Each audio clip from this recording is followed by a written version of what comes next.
Welcome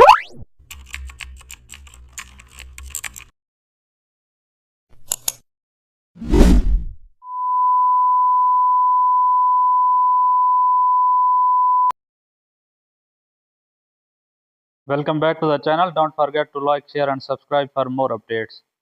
Today we are explore an amazing topic of Photoshop, how to create a custom shape in Photoshop.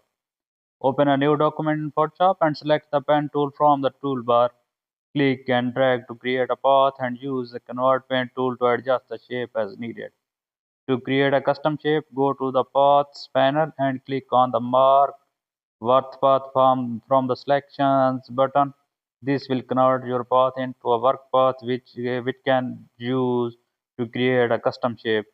To save your custom shape, go to the paths panel and click on the save path button. Give your custom shape a name and click OK. Your custom shape is now saved and